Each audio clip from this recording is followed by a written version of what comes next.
To get free video lectures for ECE GATE 2018, subscribe Engineer Tree and press bell icon for more information and update. Hello everyone and welcome to engineer tree. मैं हूं सत्यविजय तिवारी। इस video में हम बात करने वाले हैं vector integration की। इसके प्रीवियस वीडियोस में हमने वेक्टर कैलकुलस के ऊपर डिस्कस किया था, तो अगर आपने अभी तक वेक्टर कैलकुलस के वीडियोस नहीं देखे हैं तो मैथ्स की प्लेलिस्ट में जाके आप वो सारे वीडियोस देख सकते हैं। इसके बाद एक छोटा सा टॉपिक है आपका वेक्टर इंटीग्रेशन, जिसके अंदर आपका आता है लाइन इंटीग्रल, सरफेस इंटीग्रल और वॉल्यूम इंटीग्रल। जनरली मैथ्स में 2 नंबर का क्वेश्चन यहाँ से पूछा जाता है। मैं आपको एक चीज़ बता दूं वीडियो स्टार्ट करने के पहले कि हम लोगों ने ऑलरेडी ईएमटी के पार्ट 5 में ये तीनों चीज़ें डिस्कस की थी, लाइन इंटीग्रल के बारे में, सरफेस इंटीग्रल के बारे में और वॉल्यूम इंटीग्रल के बारे में।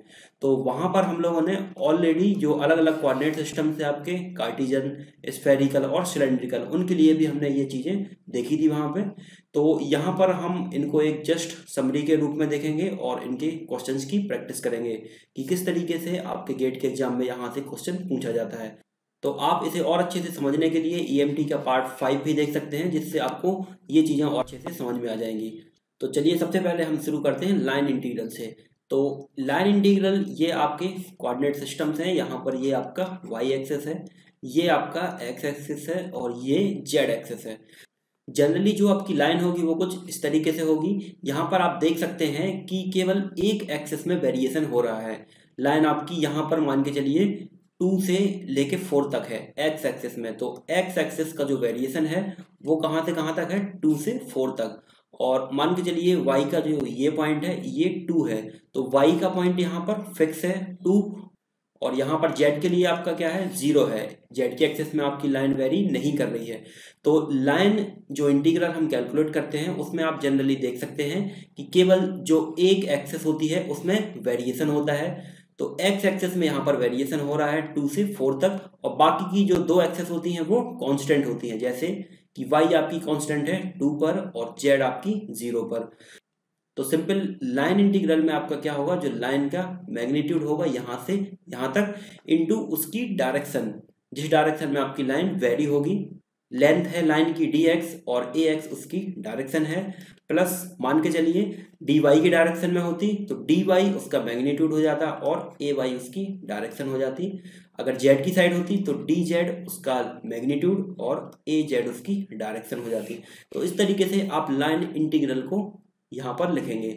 ये हम बात कर रहे हैं यहाँ पर केवल कार्टेशियन कोऑर्डिनेट सिस्टम्स की। हमने ईएमटी के अंदर कार्टेशियन के लिए, सिलेंड्रिकल के लिए और स्फेरिकल कोऑर्डिनेट तीनों सिस्टम के लिए वहां पर देखा था। तो लाइन इंटीग्रल को आप जनरली यहाँ पर डिनोट कर सकते हैं इंटीग्रेशन ऑफ सी यहाँ पर डिनोट करता है किसी कर्व को, F dot d r. F आपको कोई वेक्टर क्वांटिटी गिवन होगी और डी आर जो होगा उसकी जगह पर आप लिखेंगे d x a x plus d y a y plus d z a z. तो इससे रिलेटेड हम एक एग्जाम्पल देख लेते हैं तो आपको ये समझ में आ जाएगा। तो क्वेश्चन देखने के पहले हम एक चीज़ और देख लेते हैं कि लाइन इंटीग्रल में आपके 2 टाइप से क्वेश्चन यहाँ पर पूछे जाते हैं। तो लाइन इंटीग्रल को आप डिनोट करते हैं integration of c f dot d r. F जो कि आपकी एक वेक्टर क्वांटिटी है, तो एफ को आप वेक्टर फॉर्म में डिनोट कर सकते हैं f1i plus f2j plus f3k। और जो यहाँ पर आप डी आर है वो आप ऐसे कैलकुलेट करेंगे। आर आप जानते हैं एक्स आई प्लस वाई जे प्लस जेड के होता है, तो डी आर आपका हो जाएगा डी एक्स आई प्लस डी वाई जे प्लस डी जेड के। मतलब दोनों साइड आपने इसका डिफ्रेंसिएशन किया, तो integration of f dot d are आपका हो जाएगा एफ जो ये क्वांटिटी है इंटू डी आर, इसका मल्टीप्लिकेशन। तो आप देख सकते हैं आई का आई में मल्टीप्लाई होगा, जे का जे में मल्टीप्लाई होगा और के का के में मल्टीप्लाई होगा। तो फाइनली ये आपका हो जाएगा f1 into d x plus f2 into d y plus f3 into d z. तो ये हुआ लाइन इंटीग्रल कैलकुलेट करने के लिए फॉर्मूला। अब आपको क्वेश्चन में 2 टाइप से क्वेश्चंस पूछ सकते हैं। एक, या तो आपको सीधे सीधे पॉइंट गिवन होंगे, जैसे 0 0 1 से जो आपकी लाइन है वो वेरी हो रही है 0 0 4 तक। तो इसमें आप देख सकते हैं x और y की डायरेक्शन कांस्टेंट है 0 0 से 0 0 तक।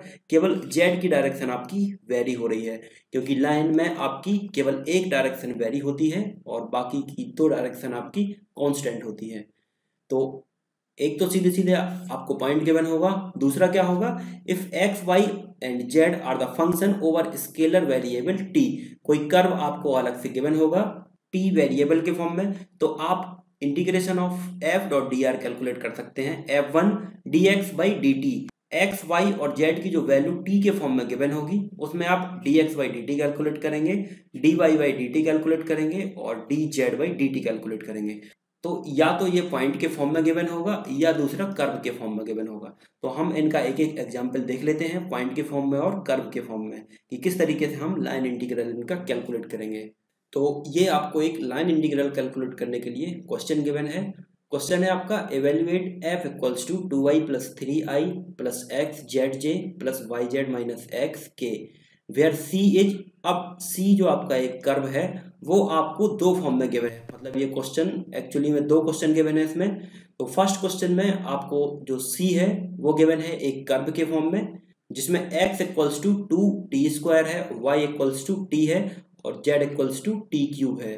तो कर्व के फॉर्म में मैंने आपको बताया था जब आपको क्वेश्चन गिवन हो तब आप ये फॉर्मूला उसमें अप्लाई करेंगे, f dot d r equals to f1 dx by dt plus f2 dy by dt plus f3 dz by dt into dt। इस फॉर्मूले में आप ये वैल्यू पुट करेंगे तो ये वैल्यू आप यहाँ से पहले कैलकुलेट कर लें। dx बाई dt आपका यहाँ से हो जाएगा t के रिस्पेक्ट में डिफरेंशिएशन, तो ये हो जाएगा आपका 4t और dy बाई dt आपका हो जाएगा y का डिफरेंशिएशन t के रिस्पेक्ट में, तो ये 1 हो जाएगा और dz बाई dt आपका यहाँ से हो जाएगा 3t²। ये सारी वैल्यू आप इस फॉर्मूले में आप पुट कर दें तो ये हो जाएगा आपका इंटीग्रेशन ऑफ f1 की वैल्यू कितनी है 2y प्लस 3 और y इक्वल्स टू आपको t गिवन है यहाँ पर, तो ये हो जाएगा आपका 2t plus 3 into dx by dt की वैल्यू हमने कितनी कैलकुलेट की 4t प्लस f2 की जो वैल्यू है वो xz गिवन है हमें, तो x आपका 2t² है और z t³ है, तो इसकी जो वैल्यू होगी वो हो जाएगी आपकी 2t⁵ into dy by dt की जो वैल्यू है वो 1 हमने कैलकुलेट की। फिर f3 यानी yz माइनस x, तो इसमें जब आप ये वैल्यू पुट करेंगे t के फॉर्म में तो ये हो जाएगा आपका t⁴ minus 2t² into dz upon dx हो जाएगा आपका 3t² इंटू dt। अब जो इंटीग्रेशन की लिमिट होगी वो लिमिट होगी t की लिमिट और t आपका कितना है y के इक्वल है, तो y का जो पॉइंट होगा ये x y z के पॉइंट है, ये x y z के पॉइंट है, तो y इक्वल्स टू t है, तो y की लिमिट कितनी गिवन है यहाँ पर 0 से 1, तो यहाँ पर जो आप लिमिट लेंगे वो होगी 0 से 1, t इक्वल्स टू 0 से 1। इसको जब आप और सॉल्व करेंगे तो ये वैल्यू आपके पास आ जाएगी 0 से 1 8t² plus 12t plus 2t⁵ plus 3t⁶ minus 6t⁴, तो ये आपके पास वैल्यू निकल के आ जाएगी 8t³ divide by 3 plus 12t² divided by 2 plus 2t⁶ divide by 6 plus 3t⁵ divide by 7 minus 6t⁵ divided by 5। और इसमें जब आप 0 से लेके 1 तक लिमिट पुट करेंगे और इसको सॉल्व करेंगे upper limit minus lower limit, तो इसकी जो वैल्यू होगी वो आएगी 288 डिवाइडेड बाई 35। तो इस तरीके से आप इस क्वेश्चन में लाइन इंटीग्रल की वैल्यू कैलकुलेट कर सकते हैं जब आपको ये कर्व के फॉर्म में रिलेशन गिवन है।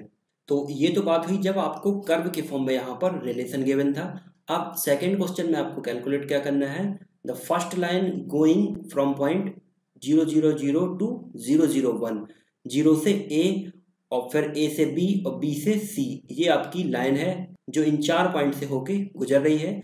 इन पॉइंट में आप नोटिस यहाँ पर कर सकते हैं ये x y z है, ये भी x y z है, तो इसमें x और y की वैल्यू सेम है इन दो पॉइंट के बीच में, केवल एक जो इसकी एक्सेस है वो वेरी हो रही है, इसमें z एक्सेस में वेरी हो रही है। दूसरा a और b के बीच में आप देख सकते हैं x और z की वैल्यू 0 और 1 है, यहाँ पर x और z की वैल्यू 0 और 1 है, और यहाँ पर केवल जो y की वैल्यू है वो वेरी हो रही है 0 से 1 तक। और b और c लाइन की अगर हम बात करें तो y और z की वैल्यू सेम है 1 1, केवल x की वैल्यू यहाँ पर वेरी हो रही है। तो इसके लिए जो हम लाइन इंटीग्रल कैलकुलेट करेंगे वो फॉर्मूला होगा integration of f dot d r equals to F1 dx plus F2 dy plus F3 dz। तो सबसे पहले हम अलग अलग लाइन के लिए बात करते हैं। तो सबसे पहले हम बात करते हैं OA लाइन के लिए। OA लाइन के लिए जो आपकी लाइन है वो 0 0 0 से 0 0 और 1 के बीच में वेरी हो रही है।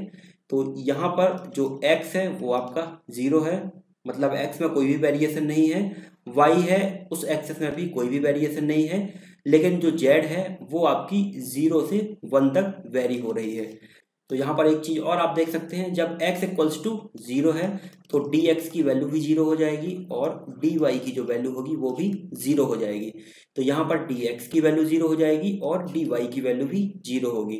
तो यहाँ पर केवल z के फॉर्म में इसको हम लिख सकते हैं। तो ये आपका हो जाएगा इंटीग्रेशन ऑफ F3 dz, और F3 की जो वैल्यू है वो है yz माइनस एक्स। तो yz माइनस एक्स dz। तो यहाँ आप y और z और x की वैल्यू आप पुट कर सकते हैं।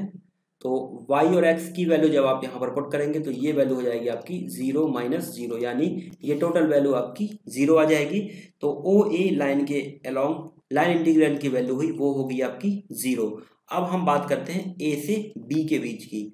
तो A से B के बीच की बात करते हैं तो 0 0 और 1 से लेके 0 1 1 तक ये पॉइंट है इसके। यहाँ पर आप देख सकते हैं जो x है वो आपका 0 है, क्योंकि x में यहाँ पर कोई भी वेरिएशन नहीं है। और जो y की लिमिट होगी वो होगी आपकी 0 से लेके 1 तक।